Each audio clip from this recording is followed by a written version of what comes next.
Hello আমার সকল বন্ধুরা, আশা করি তোমরা ভালো আছো। আমিও ভালো আছি আলহামদুলিল্লাহ। তোমরা অনেকে থাম্বনেল দেখে বুঝেই গেছো যে আজকে আমি যাচ্ছি মাঠে। তোমরা সবাই ভিডিওটা গাইস শেষ পর্যন্ত দেখো।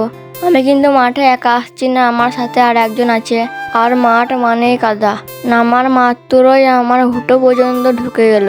এইখান থেকে আমাকে কষ্ট মষ্ট করে বেরোতে হবে। একটু এগিয়ে এসে দেখি একটা বন্ধু এখানে ঘাস কাটছে। আর এই টাইমে কিন্তু মাঠে অনেক ঘাস হয়। আর এইদিকে দেখো কত সুন্দর একটা পানির স্রোত যাচ্ছে, মানে এলটা ভেঙে গিয়েছে দিয়ে ওই ভুঁয়ের পানি এই ভুঁয়ে ঢুকছে। আর হাত দিতে কিন্তু সেই লেভেলে ভালো লাগছিল। আর আজকের আবহাওয়াটা কিন্তু সেই লেভেলে ছিল। আর সামনে দেখো কতগুলো তাল গাছ আছে। এইখানে কিন্তু একটা তাল পড়ে আছে, তোমাদেরকে দেখাচ্ছি। তালগুলো কিন্তু পচে গেছে, খারাপ হয়ে গেছে পুরো। খারাপ তালের জায়গায় যদি ভালো তাল থাকতো না, তাহলে কিন্তু তালটা পাওয়া যেত না। আর বাড়িতে এসে আমি গোসল করে পুরো রেডি হয়ে গেছি। তোমরা এখনো না যদি সাবস্ক্রাইব করে থাকো, তাড়াতাড়ি সাবস্ক্রাইব করে নাও।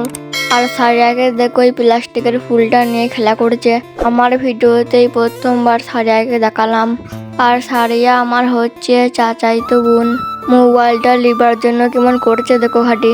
এরপর আমরা চলে আসছি ছাদে তোমাদেরকে ড্রাগন গাছের ফুলটা দেখানোর জন্য। এই প্রথমবার আমাদের গাছে ড্রাগনের ফুল এসেছে। গাছটাও আস্তে আস্তে অনেক বড় হয়েছে, চারিধারে ফ্যাংরা বেরিয়েছে। তোমাদেরকে সারিয়ার একটা হাসি দেখাচ্ছি দেখো। তাড়াতাড়ি সাবস্ক্রাইব করে নাও নেক্সট ভিডিওটা দেখার জন্য। বাই।